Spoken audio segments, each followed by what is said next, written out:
পূর্বাঞ্চলে প্লট জালিয়াতি, শেখ হাসিনার বিরুদ্ধে দুদকের মামলা, আসামি রেহানা, পুতুল, জয়, ববি সহ 16 জন, ক্ষমতার অপব্যবহারের অভিযোগ। ক্ষমতার অপব্যবহার করে প্লটের বাস্তব দখল সহ রেজিস্ট্রেশন মূলে প্লট গ্রহণ করার অপরাধে শেখ হাসিনা সাবেক প্রধানমন্ত্রী সহ জাতীয় গৃহায়ণ কর্তৃপক্ষ এবং রাজুকের সংশ্লিষ্ট কর্মকর্তা সহ মোট 16 জনের বিরুদ্ধে আলোচ্য মামলাটি রুজু করা হয়েছে। লন্ডনে টিউলিপের সম্পত্তির তদন্ত হওয়া উচিত, অভিযোগ প্রমাণ হলে দেশে ফেরত পাঠানোর আহ্বান প্রধান উপদেষ্টার, বরখাস্তের দাবি কনজারভেটিভ নেতার। দেখছিলেন প্রধান শিরোনাম, রাতের সময়ের সঙ্গে আছি আমি রোজা চৌধুরী। এবার অন্যান্য শীর্ষ সংবাদ। সীমান্তে বিএসএফের বেড়া নির্মাণের চেষ্টা, ভারতীয় হাই কমিশনারকে তলব করে উদ্বেগ জানালো বাংলাদেশ, অপরাধ মুক্ত সীমান্ত গড়তে সহযোগিতা কামনায় প্রণয় ভার্মা। বেগম জিয়ার শারীরিক অবস্থা উন্নতির দিকে, লন্ডনের হাসপাতালে থেকেও দেশবাসীর খোঁজ নিয়েছেন বিএনপি চেয়ারপারসন, জানালেন মির্জা আব্বাস।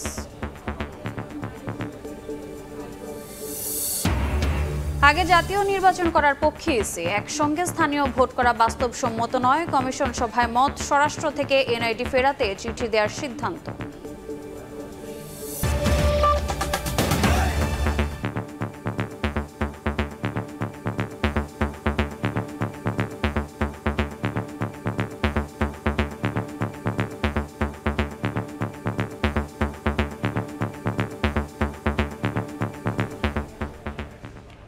হত্যা মামলার পর এবার দুদকের জালে শেখ হাসিনা, ক্ষমতার অপব্যবহার করে পূর্বাঞ্চলে প্লট জালিয়াতির অভিযোগে মামলা করেছে সংস্থাটি। আসামি করা হয়েছে শেখ রেহানা, পুতুল, জয়, ববি ও সাবেক রাজুক চেয়ারম্যান সহ 16 জনকে।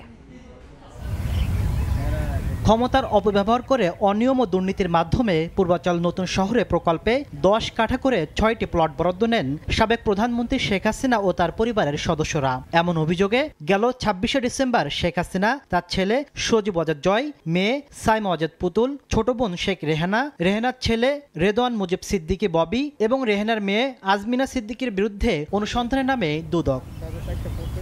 অনুসন্ধানের 10 কার্যদিবসের মাথায় মামলা করল সংস্থাটি।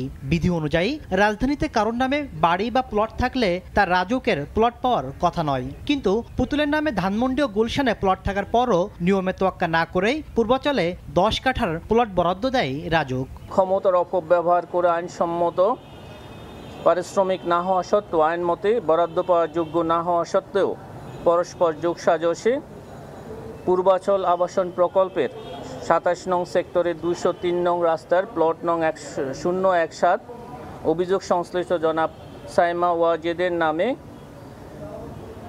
বরাদ্দ প্রদান। মামলার এজাহারে বলা হয়েছে তৎকালীন প্রধানমন্ত্রী প্রভাব খাটিয়ে তার মেয়ের নামে অবৈধভাবে এই প্লট বরাদ্দ নেন। মামলায় আরও আসামি করা হয়েছে গৃহায়ণ ও গণপূর্ত মন্ত্রণালয়ের সচিব শহীদুল্লাহ খন্দকার, সাবেক রাজুক চেয়ারম্যান আনিসুর রহমান মিয়া সহ 14 জনকে। তার মাতা জনাব শেখ হাসিনা, সাবেক প্রধানমন্ত্রী, গণপ্রজাতন্ত্রী বাংলাদেশ সরকার, সরকারের সর্বোচ্চ পদাধিকারী ও পাবলিক সার্ভেন্ট হিসেবে বহাল থাকাকালে তার উপর অর্পিত ক্ষমতার অপব্যবহার করে প্লটের বাস্তব দখল সহ রেজিস্ট্রেশন মূলে প্লট গ্রহণ করার অপরাধে আজ একটি মামলা রুজু করা হয়েছে। শেখ হাসিনা পরিবারের নামে পূর্বাঞ্চলে আরও 50 কাঠার প্লট বরাদ্দে অনিয়মের ঘটনায় দুদক আরও 5টি মামলা করবে বলে জানা গেছে। তাসলিম তৌহিদ, সময় সংবাদ, ঢাকা। একের পর এক দুর্নীতির অভিযোগ ওঠায় যুক্তরাজ্যের অর্থ ও নগর বিষয়ক মন্ত্রী শেখ রেহানার মেয়ে টিউলিপ সিদ্দিককে ক্ষমা চাওয়ার আহ্বান জানিয়েছেন অন্তর্বর্তী সরকারের প্রধান উপদেষ্টা ডক্টর মোহাম্মদ ইউনূস। একই সঙ্গে যুক্তরাজ্যে টিউলিপের বিরুদ্ধে তদন্ত হওয়া উচিত বলে মন্তব্য করেন তিনি। সানডে টাইমসকে দেওয়া সাক্ষাৎকারে একথা জানান তিনি। এদিকে টিউলিপকে বরখাস্ত করার আহ্বান জানিয়েছেন ব্রিটেনের বিরোধী দলের প্রধান কেমি ব্যাডেনচ। ব্রিটিশ গণমাধ্যমে একের পর এক শিরোনাম হচ্ছেন বাংলাদেশের ক্ষমতাচ্যুত প্রধানমন্ত্রী শেখ হাসিনার বোন শেখ রেহানার মেয়ে টিউলিপ সিদ্দিক। দুর্নীতি, সম্পদের তথ্য গোপন ও অর্থ আত্মসাতের মতো গুরুতর অভিযোগ ওঠায় চাপের মুখে রয়েছেন যুক্তরাজ্যের অর্থ ও নগর বিষয়ক মন্ত্রী। এবার টিউলিপকে নিয়ে মুখ খুললেন প্রধান উপদেষ্টা ডক্টর মোহাম্মদ ইউনূস। ব্রিটিশ সংবাদ মাধ্যম সানডে টাইমসকে দেওয়া সাক্ষাৎকারে বলেন, লন্ডনে তার সম্পত্তির বিষয়ে তদন্ত হওয়া উচিত। একই সঙ্গে শেখ হাসিনা সরকারের লুটপাট থেকে সুবিধা নেওয়ার অভিযোগ প্রমাণিত হলে তাকে বিচারের জন্য দেশে ফেরত পাঠানো উচিত বলেও মন্তব্য করেন ডক্টর মোহাম্মদ ইউনূস। এদিকে দুর্নীতির অভিযোগ ওঠায় টিউলিপকে বরখাস্তের দাবি জানিয়েছেন যুক্তরাজ্যের প্রধান বিরোধী দল কনজারভেটিভ পার্টির নেতা কেমি ব্যারেনচ। রোববার সামাজিক যোগাযোগ মাধ্যম এক্সে দেয়া পোস্টে ব্রিটিশ প্রধানমন্ত্রী কিয়ার স্টারমারের কাছে ট্রেজারি মন্ত্রী টিউলিপ সিদ্দিককে বরখাস্তের এ আহ্বান জানান তিনি। এর আগে টিউলিপের বিরুদ্ধে আওয়ামী লীগ সংশ্লিষ্ট আবাসন ব্যবসায়ীর কাছ থেকে লন্ডনে বিলাসবহুল ফ্ল্যাট উপহার নেওয়ার অভিযোগ ওঠে। এছাড়া বাংলাদেশের 9টি মেগা প্রকল্পে ৮০,০০০ কোটি টাকার অনিয়ম ও দুর্নীতির অভিযোগে টিউলিপ, শেখ হাসিনা, শেখ রেহানা ও সজীব অজেদ জয়ের বিরুদ্ধে অনুসন্ধান শুরু করে বাংলাদেশের দুর্নীতি দমন কমিশন দুদক। যদিও সব অভিযোগ অস্বীকার করে আসছেন টিউলিপ সিদ্দিক। রবিউল ইসলাম আওলাদ, সময় সংবাদ। আন্তর্জাতিক আইন লঙ্ঘন করে সীমান্তে কাঁটাতারের বেড়া নির্মাণের চেষ্টা। ভারতের রাষ্ট্রদূতকে তলব করে প্রতিবাদ জানিয়েছে বাংলাদেশ। বিকেলে পররাষ্ট্র সচিবের সঙ্গে আলোচনা শেষে প্রণয় ভার্মা বলেন, অপরাধমুক্ত সীমান্ত গড়তে বাংলাদেশের সহযোগিতা চায় ভারত। এর আগে স্বরাষ্ট্র উপদেষ্টা বলেন, বাংলাদেশের শক্ত প্রতিরোধের মুখে সম্প্রতি সীমান্তে বেড়া নির্মাণ করতে পারেনি ভারত। দেশটির সঙ্গে অসম চুক্তিগুলো পর্যালোচনা করে দেখা হবে বলেও জানান তিনি। ৪০ দিনের ব্যবধানে আবারও ভারতের রাষ্ট্রদূতকে তলব করে প্রতিবাদ জানালো বাংলাদেশ। এবারে আন্তর্জাতিক আইন লঙ্ঘন করে সীমান্তে কাঁটাতারের বেড়া নির্মাণের চেষ্টার প্রতিবাদ জানাতে ভারতের রাষ্ট্রদূতকে ডাকে পররাষ্ট্র মন্ত্রণালয়। সাংবাদিকদের কূটনীতিক ভাষায় ভারতের রাষ্ট্রদূত বলেন, দুই দেশের মধ্যে সীমান্তে বেড়া নির্মাণের সমঝোতা আছে, সেটি বাস্তবায়নে বাংলাদেশের কাছ থেকে সহযোগিতামূলক আচরণ প্রত্যাশা করে Bharat. We have an understanding with regard to fencing the border for security. Our two border guarding forces, BSF and BGB, have been in communication in this regard. We expect that understandings will be implemented and that there will be a cooperative approach to combating crime. এদিন সকালে স্বরাষ্ট্র মন্ত্রণালয়ে এ সংক্রান্ত এক বৈঠক শেষে উপদেষ্টা জানান, সম্প্রতি সীমান্তের 5টি জায়গায় ভারত কাঁটাতারের বেড়া নির্মাণ শুরু করে। তবে বিজিবি এবং স্থানীয় মানুষের শক্ত অবস্থানের কারণে নির্মাণ কাজ বন্ধ করতে বাধ্য হয় ভারত। যেই কয় জায়গায় কাজ শুরু হচ্ছিল সবকটা জায়গায় কাজ বন্ধ আছে। আমাদের জায়গা দিব না, এতে আবার কঠোরের কি আছে? আমার জায়গা আমি কঠোর থাকবো না মানে কি? হেনি কি কই মানছে নিতে বন্ধ করে দিছে? এখন হলো কি, তারা বিভিন্ন জায়গায় তো সমস্যা করার চেষ্টা করবে, বাট আমরা যেভাবে হোক ছলে বলে কৌশলে যেইভাবে এই সমস্যা সমাধান করবে। বিগত সরকারের সময়ে ভারত সীমান্তের কিছু এলাকায় কাঁটাতারের বেড়া নির্মাণের সুযোগ পেয়েছে জানিয়ে উপদেষ্টা বলেন, চুক্তি অনুসারে সীমান্তের কোনো অংশের আলোচনা ছাড়া কোনো অবকাঠামো নির্মাণ করতে পারবে না ভারত। ফেব্রুয়ারি মাসে যাচ্ছে এবং আমি ওই অলরেডি আমরা ইসে বলছি যে আমরা অলরেডি একটা চিঠি দিব যে ওইগুলি আমার যেগুলি অসম চুক্তি হয়েছে ওইগুলি যেন বাদ দেওয়া যায়। সীমান্তে বিএসএফ এর সাম্প্রতিক কার্যকলাপ নিয়ে গভীর উদ্বেগ প্রকাশ করেছে পররাষ্ট্র মন্ত্রণালয়। সীমান্তে উত্তেজনা বাড়াতে পারে এমন উস্কানিমূলক পদক্ষেপ থেকে বিরত থাকতে ভারতকে আহ্বান জানানো হয়েছে। বিকেলে পররাষ্ট্র মন্ত্রণালয়ের ব্রিফিংয়ে মুখপাত্র তৌফিক হাসান জানান, আলোচনার মাধ্যমে শান্তিপূর্ণ সমাধানের পরামর্শ দেওয়া হয়েছে দিল্লিকে।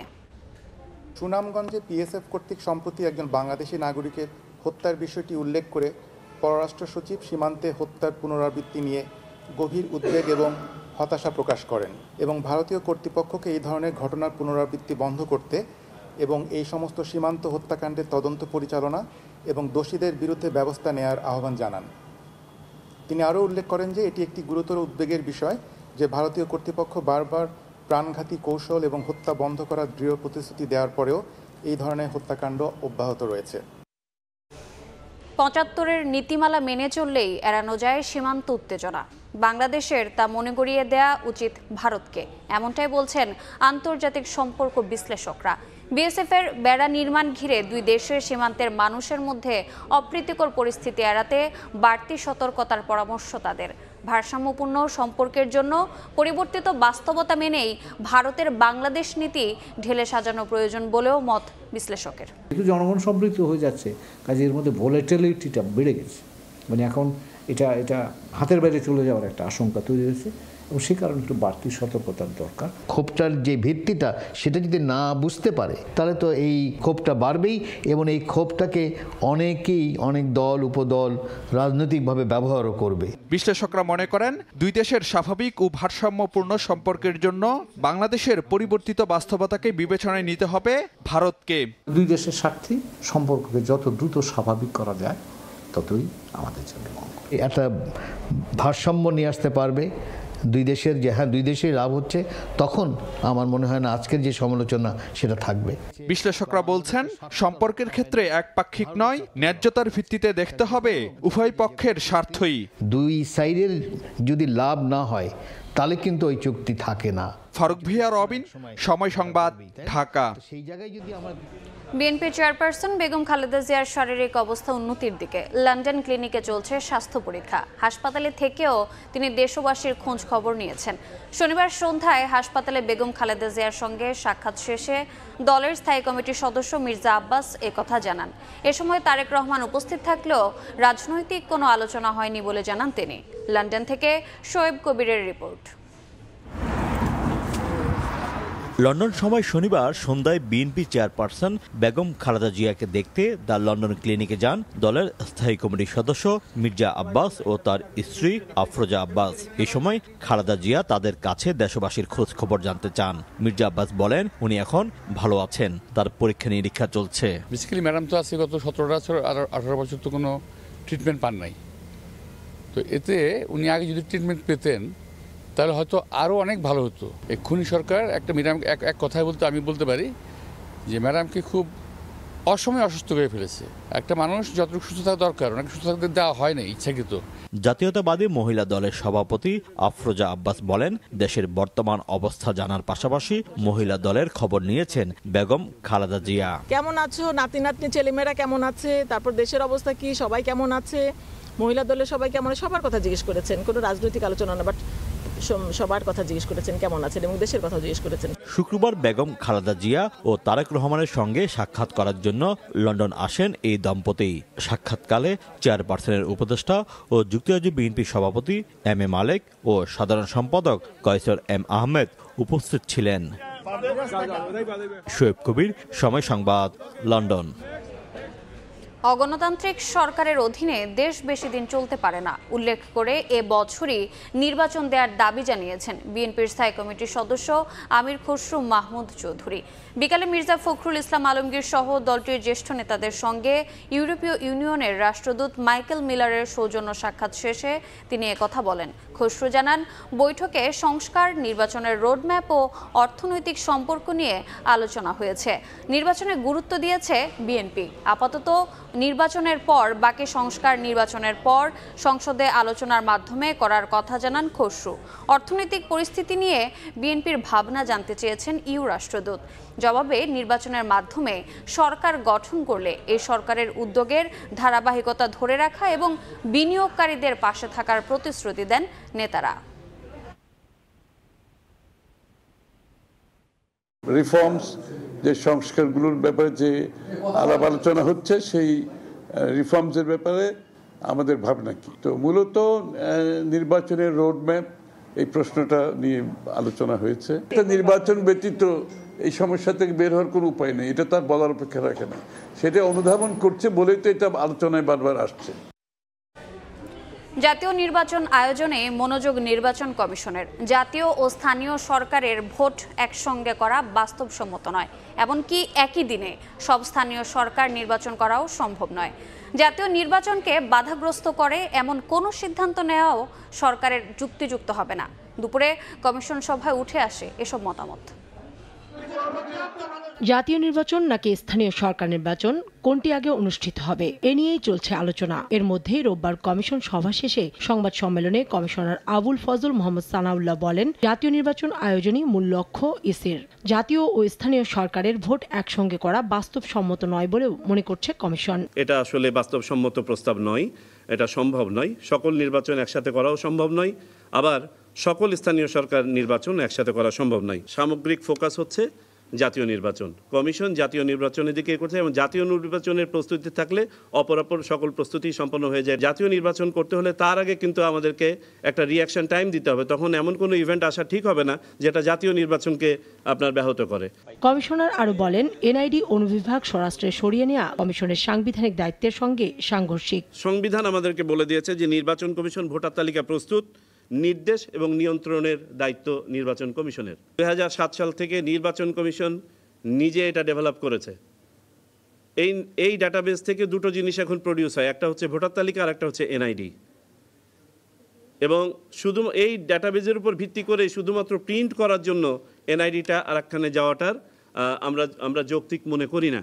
ভোটার তালিকা হালনাগাদের ক্ষেত্রে বিশেষ এলাকায় ফর্ম সহজীকরণের উদ্যোগ নেওয়া হয়েছে বলেও জানানো হয়। পরিবর্তিত পরিস্থিতিতে বর্তমানের বাস্তবতা হচ্ছে। কাউসার চৌধুরী কুমু, সময় সংবাদ, ঢাকা। গণমাধ্যমের স্বাধীনতা অক্ষুণ্ণ রাখার প্রশ্নে অন্তর্বর্তী সরকার সরব অবস্থানে রয়েছে। সকালে হোটেল ওয়েস্টিনে ডেভেলপমেন্ট মিডিয়া ফোরামের আনুষ্ঠানিক উদ্বোধনী অনুষ্ঠানে প্রধান উপদেষ্টার প্রেস সচিব শফিকুল আলম বলেন, ক্ষমতাসীনদের প্রশ্ন করার মতো স্বাধীনতা গণমাধ্যমের থাকা উচিত। তিনি বলেন, গত 5 মাসে সরকার গণমাধ্যমের স্বাধীনতা খর্বের জন্য কোনো ধরনের দমনমূলক নীতি প্রয়োগ করেনি। Since we are in a democratic transition, this is the right time to ask questions. And now you can say, do we have the right kind of atmosphere to ask questions? Do you have the media freedom for the last 5 months? This is the best time to ask questions. This is the best time to hold powerful people to account. We haven't used any repressive law to muzzle any press. For democracy to be institutionalized, first thing we need to have is media freedom, and we are trying to ensure that kind of perfect media atmosphere where anyone can pursue any stories without fear or favor. Gas সংকটে ভোগান্তি পিছু ছাড়ছে না রাজধানীবাসীর। কোথাও গ্যাসের চাপ খুবই কম, আবার কোথাও নির্দিষ্ট সময়ের জন্য একেবারেই সরবরাহ বন্ধ। বিশেষজ্ঞরা বলছেন, শীতকালে গ্যাসের চাপ তুলনামূলক কম থাকে।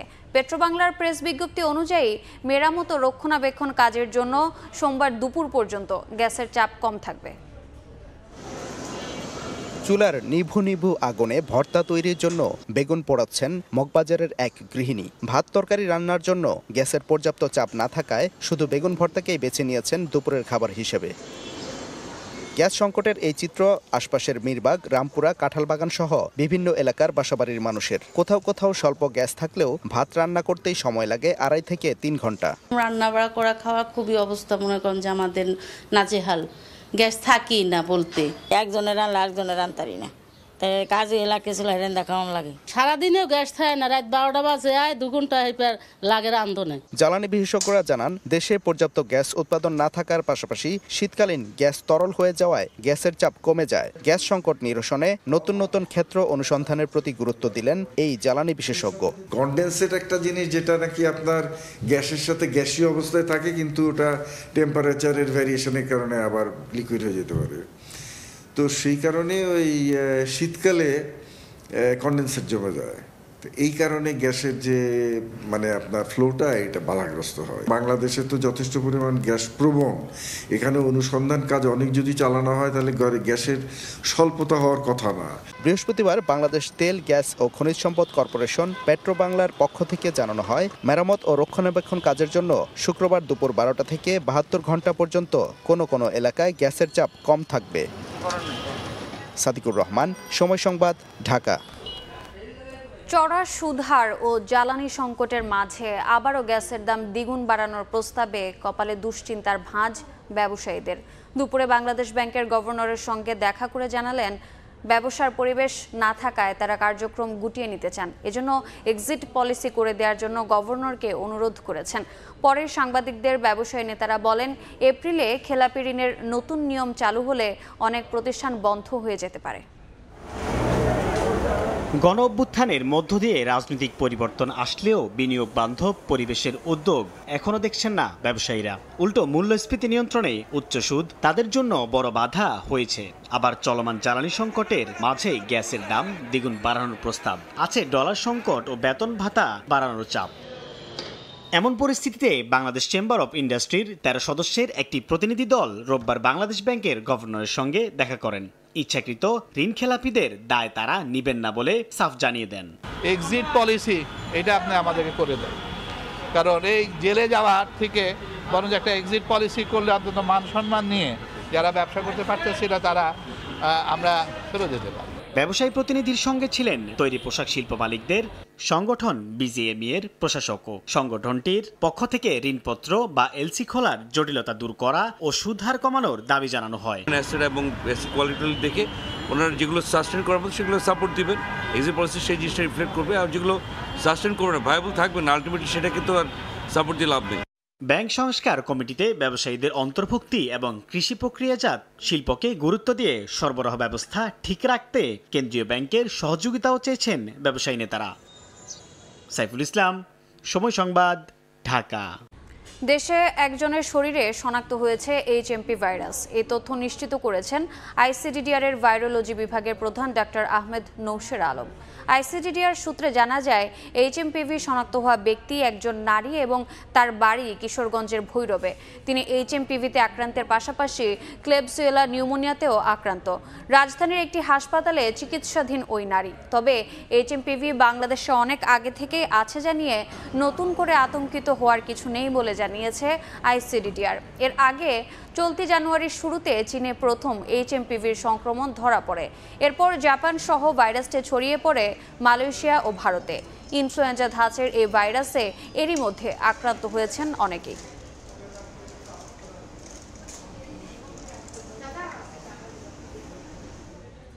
নির্মাণ কাজ, শিল্প কারখানার বর্জ্য ও মেয়াদোত্তীর্ণ যানবাহন ঢাকায় বায়ু দূষণের মূল কারণ।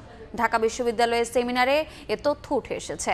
পরিবেশ উপদেষ্টা জানান, বায়ু দূষণ ঠেকাতে উৎস চিহ্নিত করে ব্যবস্থা নিচ্ছে সরকার। দিল্লি না ঢাকা, এই প্রশ্নটি পরিবেশ সচেতন কাউকে করা হলে নিশ্চিতভাবে উত্তর হবে কোনোটিই নয়। আন্তর্জাতিক বায়ুমান প্রযুক্তি প্রতিষ্ঠানের তথ্য মতে বিশ্বের সবচেয়ে দূষিত শহরের তালিকায় দ্বিতীয়তে ঢাকা, তৃতীয়তে দিল্লি। রোববার ঢাকা বিশ্ববিদ্যালয়ে মার্কিন দূতাবাস আয়োজিত আলোচনা সভায় ঢাকার বায়ু দূষণের চিত্র তুলে ধরেন যুক্তরাষ্ট্রের স্টেট ডিপার্টমেন্টের পরিবেশ বিষয়ক বিশেষ দূত ডক্টর জেমস জে শাওয়ার। বলেন, নির্মাণ কাজ, শিল্প কারখানার বর্জ্য ও মেয়াদোত্তীর্ণ যানবাহনই মূলত দূষণের উৎস। একই সাথে বায়ু দূষণ রোধে ব্যক্তি পর্যায়ে সচেতনতা বাড়ানোর তাগিদ দেন এই পরিবেশ বিশেষজ্ঞ। Behavioral part that people can make a big difference in waste burning and things of that nature, and I think some of that is a community-based approach. So I think it's the engagement with the government, the people around you, the community. I think is really a thing where if people are willing to play a role, that's really important. একই সেমিনারে বন ও পরিবেশ উপদেষ্টা জানান, বায়ু দূষণের মূল উৎস চিহ্নিত করে তা নিরসনের কাজ করছে সরকার। We have come to an understanding. We sat with all the relevant agencies. This is the first time in the history of Bangladesh that the cabinet discussed air pollution, which means that we have attached due importance to the problem. একই দিনে press ক্লাবে আরেকটি সেমিনারে অংশ নিয়ে উপদেষ্টা বলেন, বায়ু দূষণ রোধে ছাদ বাগান বড় ভূমিকা রাখতে পারে। নিরাপদ খাদ্য, নির্মল বাতাসের জন্য, প্রকৃতির সাথে বাচ্চা কাচ্চা পরিচয় করিয়ে দেওয়ার জন্য ছাদ বাগানের প্রসার করা ছাড়া উপায় নেই। সম্মিলিত প্রচেষ্টা ছাড়া বায়ু দূষণ রোধ সম্ভব নয় বলেও মন্তব্য করেন পরিবেশ উপদেষ্টা। শাবাব ওয়াসি, সময় সংবাদ, ঢাকা। এ পর্যায়ে শীর্ষ সংবাদগুলো জানিয়ে দিচ্ছে আরো একবার। পূর্বাঞ্চলে প্লট জালিয়াতি, শেখ হাসিনার বিরুদ্ধে দুদকের মামলা, আসামি রেহানা, পুতুল, জয়, ববি সহ 16 জন, ক্ষমতার অপব্যবহারের অভিযোগ। এবং লন্ডনে টিউলিপের সম্পত্তির তদন্ত হওয়া উচিত, অভিযোগ প্রমাণ হলে দেশে ফেরত পাঠানোর আহ্বান প্রধান উপদেষ্টার, বরখাস্তের দাবি কনজারভেটিভ নেতার।